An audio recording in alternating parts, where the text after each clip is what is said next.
Muy buena noche, tengan todos ustedes. Es un gusto que nos acompañen nuevamente en este jueves 9 de la noche, hora México, 9:30 ya casi. Y pues bueno, como los últimos 10 jueves, ya es hora de que tengamos una pequeña charla entre amigos sobre temas bastante interesantes. Sin duda alguna que considero que el hablar, el tener pláticas sanas es muy bueno, debido a que a través de ellas podemos aprender muchísimas cosas, podemos aprender temas de interés general, temas de interés espiritual y sin duda alguna estos jueves hemos platicado con hermanos que han sido de gran aliento, de gran ánimo, han sido hermanos que nos han enseñado temas bastante interesantes, hermanos que conocen de lo que hablan y sin duda alguna Dios les ha dado esa sabiduría, esa ciencia para que la compartan con nosotros. Y la semana pasada iniciamos una serie que se denomina antiliberal. ¿Qué es antiliberal? Pues esta serie es tomada de unas publicaciones de la Confraternidad Latinoamericana de Iglesias Reformadas, que hablan sobre diferentes temas relacionados con la iglesia local y con aquellos hombres que de alguna manera se han introducido encubiertamente para hacer daño al cuerpo de Cristo. Esta serie está conformada por 5 tomos o 5 títulos y precisamente de ellos estamos hablando en estos días, en estos jueves y bueno, les voy a pedir de favor antes de que iniciemos esta charla que nos apoyen compartiendo la publicación, compartiendo esta transmisión en vivo y vamos a hacer un pequeño sorteo. Vamos a regalar algunos títulos de la serie antiliberal.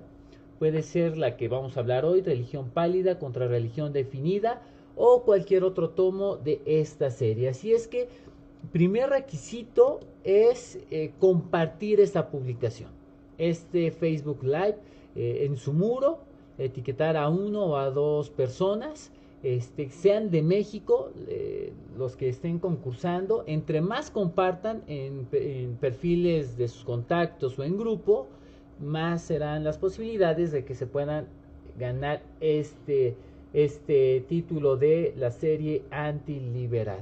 Y pues bueno, para mí es un gusto tener hoy a nuestro hermano Guillermo Green. Hermano Guillermo, buena noche. Muy buenas noches, hermanos, y buenas noches para todos los que nos acompañan. Por fin es jueves, hermano. Después de algunos jueves en los cuales tuvimos cierta problemática con la transmisión, hace 8 días por fin logramos mantener ahí una conexión buena, con algunas fallas técnicas. Por tal motivo les ofrecemos una disculpa, pero estamos tratando de mejorarlo, ¿verdad, hermano? Así es, hermano. Bendiciones.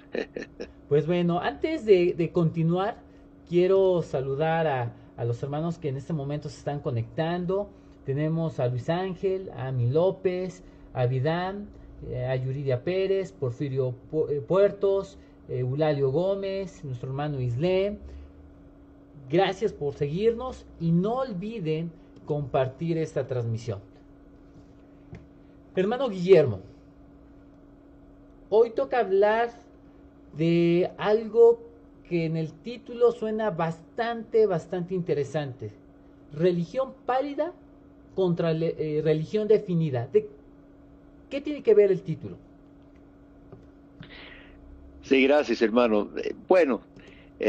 Se me ocurrió el título leyendo, como comento en el folleto, ¿verdad? Leyendo una obra antigua española, el Conde Lucanor, que vive el tiempo de los moros en España eh, el tiempo en que la fe se defendía a espada, y me quedé pensando en la naturaleza de la religión. Pero, pues, como soy de raíz protestante, me adelanté y soy historiador y considero súper importante conocer la historia de la iglesia. En el tiempo de la Reforma protestante, les tocó a los hermanos nuestros protestantes reformados, pues, vivir su fe ante la muerte, no matar moros, ¿verdad? No matar en nombre del Evangelio, sino morir si fuera necesario.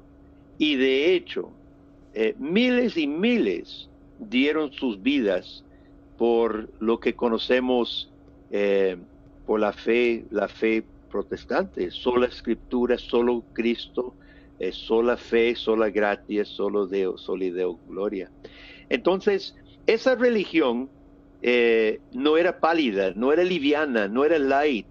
Era una religión que se vivía y se moría si fuera necesario. Así que no podemos recorrer y cubrir todo lo que viene en el folleto. Le animo a los lectores si les interesa este tema, pero me gustaría más bien referirme a unos pasajes bíblicos. Okay. Y si está bien, pues en el folleto menciono Primera de Timoteo 3:15, donde Pablo exhorta a Timoteo a conducirse en la iglesia del Señor, columna y baluarte de la verdad. Esa figura de columna y baluarte significa lo que apoya el edificio, el techo, lo que es inamovible, no es movible, no es flexible, es algo sustancial, es de peso. En términos de pálido o fuerte, pues no es pálido. Es una religión de sustancia, ¿no? Y en Filipenses, muy importantemente, el apóstol le dice a los filipenses, dice que él no sabe si lo van a matar o si no, y probablemente seguirá vivo, pero finalizando versículo 27 del capítulo 1, dice, solamente que os comportéis como es digno del Evangelio de Cristo, para que, o sea, que vaya a veros o que esté ausente, oiga de vosotros que estáis firmes en un mismo espíritu, combatiendo unánimes por la fe del Evangelio, en nada intimidados por los que se oponen, que para ellos ciertamente es indicio de perdición, mas para vosotros de salvación, y esto de Dios, porque a vosotros os es concedido a causa de Cristo no solo que creáis en Él, sino también que padezcáis por Él, teniendo el mismo conflicto que habéis visto en mí y ahora oís que hay en mí. El evangelio de la iglesia primitiva y el evangelio en los momentos más contundentes de la historia fue un evangelio realmente abrazado de convicción hasta la muerte si fuera necesario. Y mi argumento es que estamos lejos de esa fe hoy en día. Nos hemos alejado. Utilizo un ejemplo, por ejemplo, en el folleto también, de que la religión hoy es otro producto para consumir. Como discutimos compra de una marca de microondas, una marca de computadora, también discutimos qué iglesia. Me gusta esta iglesia, me gusta la otra iglesia porque funcione para mí, porque me gusta. No tomamos la religión como salvación del pecado. Soy nueva criatura, pertenezco cuerpo y alma a un nuevo capitán, a un señor de vida, y esa pasión de creer en el Señor y de vivir por el Señor. Lo más probable es que todos los apóstoles dieron su vida por el Evangelio. Ciertamente la gran mayoría, si no todos, murieron por causa de Cristo. Y cuántos hoy, en este momento que estamos aquí nosotros, en este momento, cuántos cristianos enfrentan persecución ahorita por su fe en el mundo, muchos, y mueren, ¿no? Entonces el punto es qué clase de religión, en qué, ¿verdad? ¿Qué religión creemos nosotros? ¿Es un producto del mercado? Lamentablemente mi tesis es que se ha vuelto en la iglesia evangélica, pues se ha vuelto un mercado religioso. Entonces ahí entran las competencias entre las iglesias. Una iglesia trata de tener mejor música, el otro tiene, no sé, mejores chistes, el otro programas para la familia y esto y lo otro, como si fuéramos competencia de negocios. Pero nadie va a morir por un microondas, nadie va a morir por una marca de computadora, así que nadie va a morir hoy por la iglesia que va, o por su Señor. Algo contrario a lo que sucedía hace 500 años, hace 300 años, hace 100 años, hace 2000 años, hace 3000 años, ¿no? Que los hermanos daban su vida por aquello que creían. Y hoy en día hay hermanos cristianos en el mundo dando su vida por causa del Evangelio. Por la gracia de Dios nos ha tocado libertad y la vida fácil, sin persecución. No quiero pensar si se irrumpiera la persecución, que probablemente marchamos hacia ello. Y personalmente pienso que una iglesia de religión pálida, de religión débil, no va a enfrentar bien va a haber fuga masiva de las iglesias una de dos cosas, o fuga masiva o acomodo al mundo, ¿verdad? Y las dos cosas han sucedido durante la historia. O los no cristianos simplemente se van de la iglesia, o la iglesia se acomoda para no ser perseguida y pierdes su sabor. Pierde la sal, ¿no? La sal Sí, pierde su efecto. sí, exacto. En el librillo, hermano, vi tres, ¿cómo lo podríamos llamar? Tres secciones o tres puntos importantes. El primero fue respecto al individualismo. ¿Qué papel juega el individualismo en el tema de la religión pálida y la religión definida? Cuando nosotros cedemos al individualismo, estamos cediendo fundamentalmente al egoísmo. El individualismo es simplemente el egoísmo. El yo es primero. Entonces, si yo soy primero en mi vida, no voy a morir por una causa exterior a mí, externa a mí. Cristo es fuera de mí, su iglesia es fuera, es más grande que yo. La causa de su reino está fuera de mí, pero si yo soy el total de mis metas, entonces mi religión se vuelve egoísta, antropocéntrica, egocéntrica, religión pálida, una religión que solo me sirve cuando me sirve, ¿verdad? Cuando la religión me beneficie de alguna manera, esa religión no es una religión sustancial. Entonces el individualismo contribuye totalmente a lo que yo llamo religión pálida, religión inocua, religión débil, ¿verdad? Porque yo busco lo que me satisfaga a mí, busco simplemente cualquier cosa, diversión, apoyo psicológico, amigos, qué sé yo, ¿verdad? Una causa con que yo egoísticamente quiero identificar para surgir, ¿verdad? Para que otros me vean. Todo eso es parte de la transformación de la religión verdadera en una religión pálida, individualista, egoísta.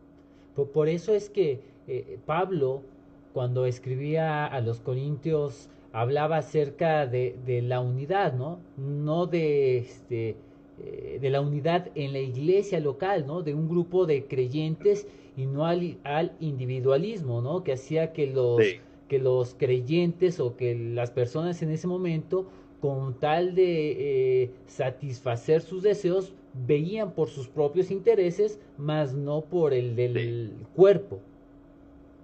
que somos parte del cuerpo, dice. Ujú. Exactamente. Correcto. Y también interesante Sí, porque vemos hoy, creo que muchas iglesias, ¿no? Que pasan por esa situación en la que desafortunadamente y comúnmente son los pastores, los que están al frente, los que lejos de hablar en contra de estas actitudes, con los hechos pareciera que le están dando un énfasis, ¿no? A la individualidad, al yo primero, al yo ser visto, más al estrellato que al servicio. es lo que pasa, hermano, cuando nos separamos de la historia de la iglesia, cuando perdemos contacto con lo que Dios está haciendo a lo largo de los años. eh, Mucho sector de la iglesia hoy es ahistórico, es decir, antihistórico. Eh, una vez yo platiqué con un hermano que creía que que su iglesia, su grupo venía en línea directa de Juan el Bautista, línea directa. O sea, una sucesión apostólica sin ninguna, obviamente no tenía ningún concepto de la historia. Y eso plaga a la iglesia hoy en día. Y cuando no estamos conscientes de la obra de Dios en el mundo durante los siglos, entonces, ¿qué pasa? Nos volvemos simplemente un ensimismados, un grupito para servirnos a nosotros mismos, sea el pastor, sea el grupito, sea la iglesia, hasta una denominación puede caer en esto. Además de perder la esencia del Evangelio, que es Jesucristo estableciendo su reino, comenzando ahora y para consumarlo cuando regrese, ¿no? Entonces, al perder perspectiva de estas cosas, de la obra de Dios realmente en la historia, en el mundo, entonces nos desviamos y el diablo está muy anuente a ayudarnos a mantenernos desviados en algún rincón inútil para el reino, ¿verdad? Y eso es lo que también un problema de la religión pálida es que nos vuelve inútiles. Ya no somos columna y baluarte de nada. ¿Qué apoyamos? Si somos flexibles, si somos indecisos, si somos pálidos, ¿no? No apoyamos nada.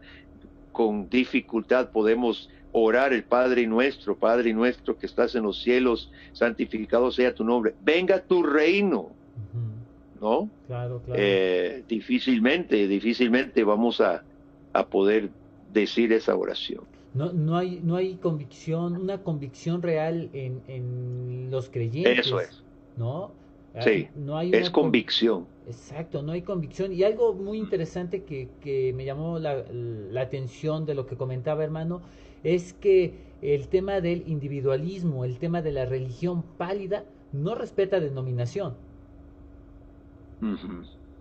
Lamentablemente. Es decir, puede suceder entre presbiterianos, reformados, bautistas, etcétera, etcétera. O sea, no perdona a nadie.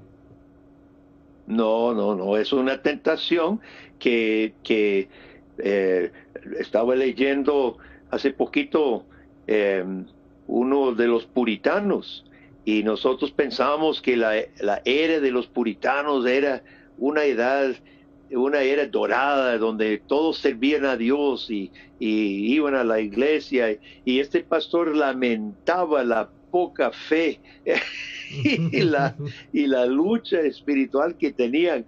Entonces, esto es, en todo momento estamos expuestos y Pablo dice en este pasaje que leí, muy importante, combatiendo unánimes. Muchos cristianos no quieren utilizar para nada los conceptos de combatir. Ahora, Pablo no está hablando de tomar una espada e ir a matar romanos, o matar, qué sé yo, enemigos, ¿verdad? Está hablando del combate espiritual que tenemos la palabra de Dios. Sin embargo, el Evangelio y los cristianos, por su testimonio apasionado y convencido, conquistaron el Imperio Romano. Y cuando los vándalos saquearon Roma y cuando colapsó el Imperio Romano, lo que quedó fue la iglesia. La iglesia estaba más fuerte que nunca, mientras el Imperio Romano colapsó. Y no sé si, vea, ha crecido, para no hablar de la Iglesia Católica, que siempre estuvo en Latinoamérica supervisando corrupción increíble, pobreza increíble, opresión e injusticias increíbles, y ha crecido las iglesias protestantes. ¿Y acaso ha bajado la corrupción y la delincuencia? ¿Y acaso ha bajado los divorcios y la drogadicción y la prostitución? No, todo sube. Entonces me pregunto, cuando usted ve históricamente que la iglesia vivió su religión no pálida, su religión de convicción, la sociedad fue transformada. Nosotros no vemos eso. Vemos lo contrario. Vemos el ascenso de lo malo. Entonces quiere decir que la iglesia no está practicando lo que practicaron cristianos en la historia, porque transformaron sus países. Que eso quiere decir que estamos viviendo en una época en la cual la mayoría de las iglesias practicamos una religión pálida, ¿no? Asistimos a una iglesia pálida, formamos parte de una iglesia pálida y no de una iglesia definida como aquellos puritanos, como aquellos reformadores, ¿no, hermano? Es que yo no tengo otra forma de verlo. Si fuera de lo contrario, nos estarían persiguiendo, ¿verdad? Realmente, y se estaría cambiando la sociedad. Claro, sí. Porque Dios no va a abandonar su iglesia, y aunque maten a algunos, la iglesia siempre va a permanecer. Y es algo que de alguna manera, a causa del individualismo, pues se ve reflejado en iglesias débiles, iglesias pálidas, las cuales como no están aferradas a esa verdad, las cuales como no tienen una convicción firme en el Señor, pues les importa poco defender lo que creen, ¿no? La iglesia en sí podría parecer no débil, podría ser una iglesia grande, ¿no? Podría tener mucho activismo, podría tener muchos programas, podría tener mucho dinero y apoyar gente y todo. Pero el punto es qué es el mensaje y qué es lo que viven los hermanos. ¿Qué es el mensaje predicado y qué es la vida de los hermanos? Exactamente, algo para comparar, contrastar si realmente son semejantes o es un discurso diferente a lo que estamos viviendo. Otro punto bien interesante que leía en este libro es acerca del intelectualismo. Ese es la otra cara de la moneda. porque como mencioné, el diablo es astuto para desviarnos en cualquier cosa que le sirva para que nosotros no nos enfoquemos en la verdadera religión. Una es el individualismo, el egoísmo. El otro es un falso intelectualismo. Digo falso porque hay un intelectualismo bíblico, ¿no? Ahora, los que me conocen a mí saben que yo amo el estudio de la palabra de Dios. Yo promuevo, yo soy el secretario ejecutivo de CLIR, que está dedicada a la traducción de comentarios y la producción de libros teológicos. Así que no quiero que nadie me malentienda, pero existe un intelectualismo falso que termina apoyando una religión pálida. Y ese intelectualismo falso se contenta y se conforma con tesis estériles, con actividad académica estéril. Produce declaraciones, pronunciaciones, libros, declaraciones, etcétera, que no llevan a nada. Que no llevan a nada. Ahora, especialmente los modernistas que hablamos el jueves pasado, los liberales son propensos a esto, ¿verdad? Les gusta citar frases en latín, ¿verdad? Ecclesia reformata, reformandum, semper reformandum est. Y les gusta sus frasecitas en latín y tesis y citar teólogos y esas cosas. Y se involucrarán de alguna manera en algún activismo social. Pero no es el evangelio, no es una religión de compromiso con Jesucristo, ¿no? Hay liberales que están comprometidos con causas de ayuda social, etcétera. Estoy de acuerdo, ¿verdad? Hay que reconocer esa parte. Pero estamos hablando con el nombre de Jesucristo. Nadie va a morir por involucrarse con los pobres, por ejemplo, por construir letrinas, ¿verdad? Entonces el falso intelectualismo es otro desvío, que es un intelectualismo estéril, que no concreta en vidas convertidas, transformadas, moldeadas conforme a la imagen de Jesucristo para servirle en su hogar, en su comunidad, en su trabajo, en su nación, de esa manera. Entonces, son dos caras de la misma moneda: el egoísmo, individualismo, y el intelectualismo estéril. Muy interesante, hermano, porque este último punto del intelectualismo, al igual que usted, me gustaría comentar que un servidor, pues bueno, tenemos ahí alguna actividad en redes sociales de distribuir material de sana doctrina, material que consideramos que edifica el cuerpo de Cristo.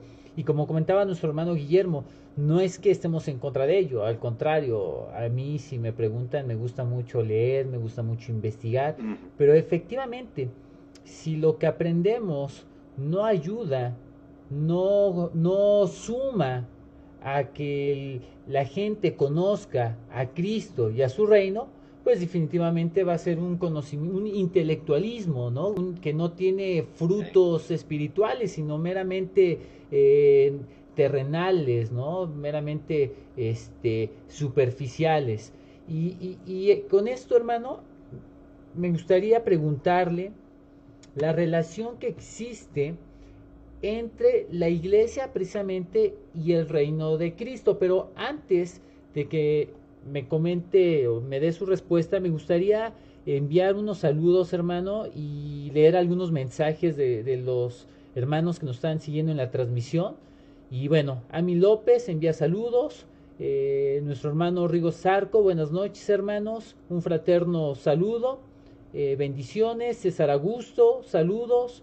Eddie Cortés, Ignacio Montiel, también a Mario Barrantes, un saludo al hermano Guillermo, a Min John, a Moisés Castillos, a nuestro hermano Wilson Zapata, a Carlos Andrés, saludos desde Puerto Rico, Javier Basulto, David Sandoval en la ciudad de Puebla, Javier Basulto Lubiano desde la Ciudad de México, también tenemos conectado a Víctor Berni, a Flor Mejía, a Dina de León, Luis Salinas, a Yasmín en Querétaro, Alexander León, Josué Contreras, a Neil Mendoza, y precisamente en unos minutos más vamos a hacer algunas preguntas de nuestros hermanos que nos están siguiendo. Pero, hermano, ¿cuál es la relación entre la iglesia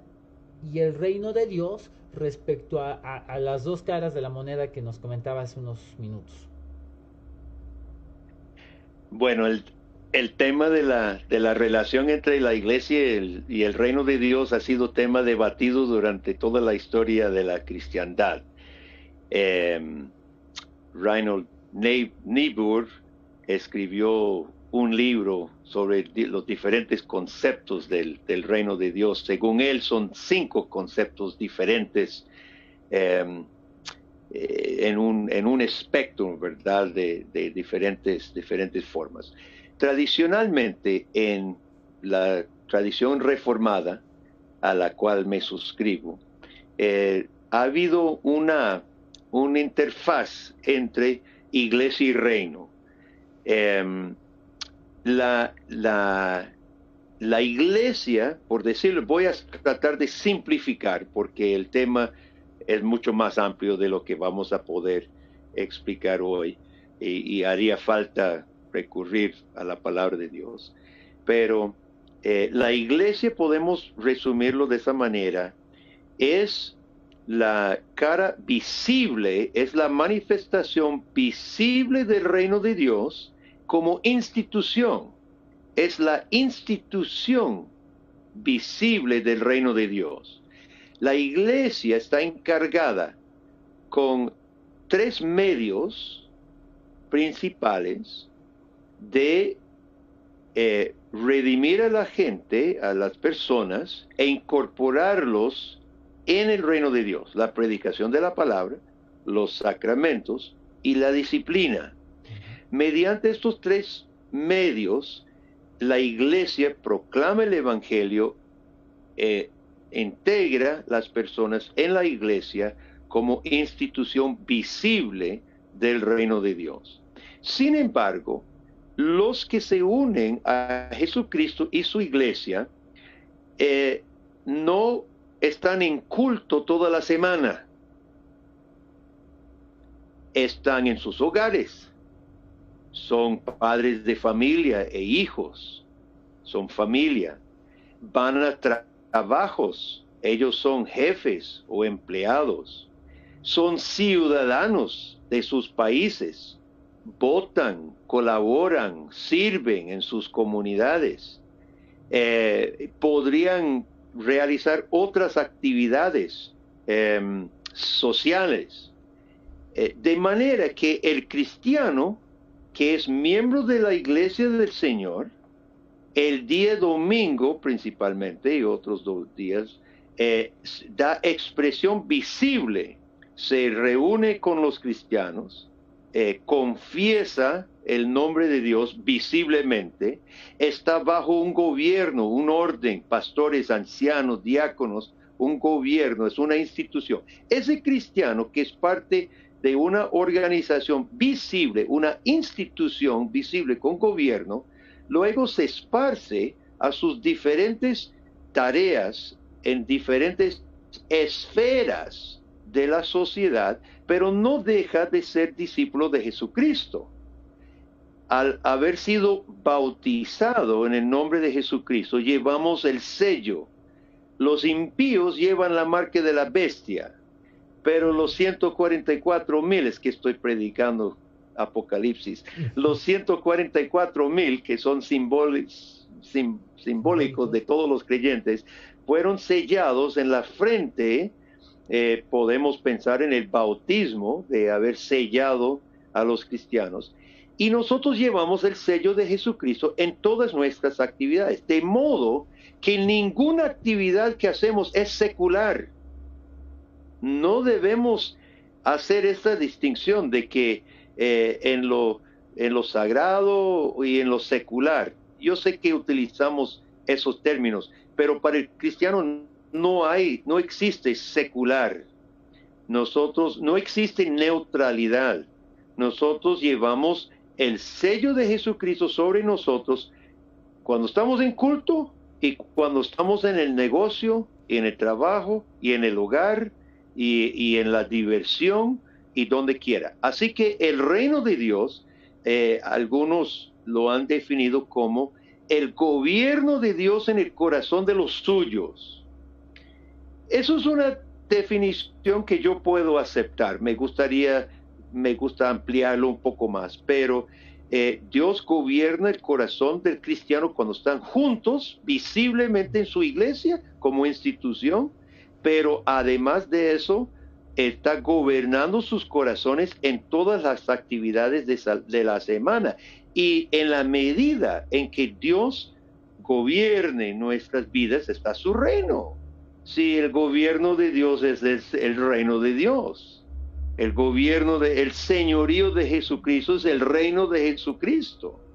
Entonces, el reino de Dios viene siendo más grande, más amplio que la iglesia. La iglesia